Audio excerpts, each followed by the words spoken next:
المزيد ينضم إلي من بروكسل السيد بيتر كليب رئيس مؤسسة أوبن يوروب للأبحاث في العاصمة البلجيكية. سيد بيتر أهلا وسهلا بك. بداية، هل شكلت النتائج غير الرسمية مفاجأة لكم؟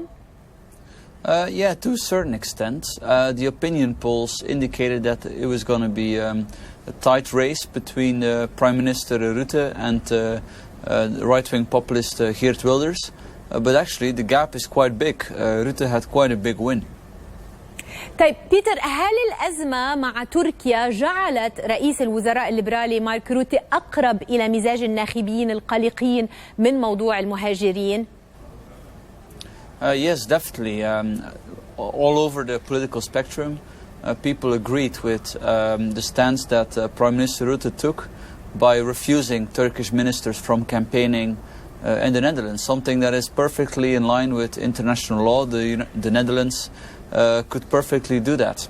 Now, of course, the gap with Wilders was quite big, so it's not only due to the Turkey crisis, it's also due to the fact that Rutte has really talked about some of the issues that the populists were always talking about, but without taking over their solutions, like, for example, banning the Quran, which would be, of course, an extreme and dangerous idea.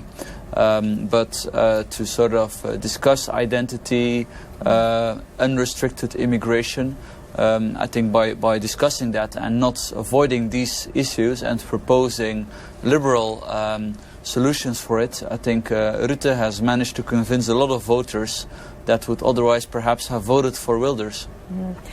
هل هناك خطوط تقاطع مع الانتخابات الفرنسية تسمح لنا بوضع توقعات استنادا إلى خسارة اليمين المتطرف في هولندا؟ Well, yes and no. Of course, on the one hand, every country is different in Europe, and every political context is different.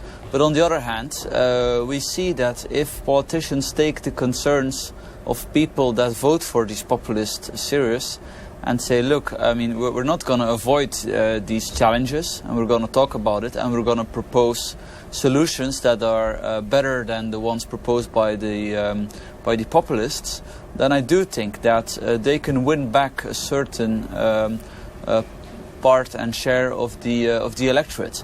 I'm not sure if that is happening in France, though. Certainly the Socialist Party of President Hollande is not really trying to really engage, I think, with people on their fears for unrestricted immigration and terrorism. But Mr. Fillon, he sort of tried to do that, but of course now he's in the grips of a scandal. So. At the moment, I'm not sure how that's going to play out. Everything will be forgiven in French politics, they say.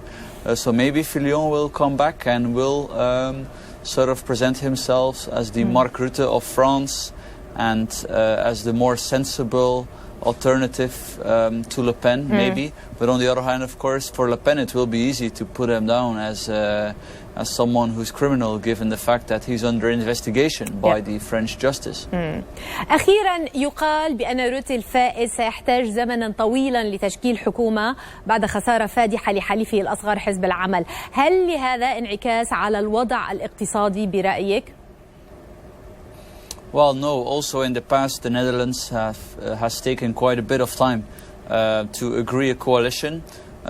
It looks like this time it may be the same. Some people have said that it may take till summer before they have a government. Now, on the other hand, it looks like the cards are pretty clear. You will need 4 parties. In all likelihood, Rutte's party, the VVD, and then also the Christian Democrats and the EU Federalist D66. They are virtually certain. And then the question is, will these 3 parties also go with the Christian Union, or will they do a deal with the Greens? That is the question. But I don't expect any major obstacles. All these parties are more or less in the mainstream and agree on a lot of issues. So I think it's just a matter of agreeing on the details. بيتر كليب رئيس مؤسسة أوبن يوروب للأبحاث في العاصمة البلجيكية بروكسل، شكرا جزيلا لك.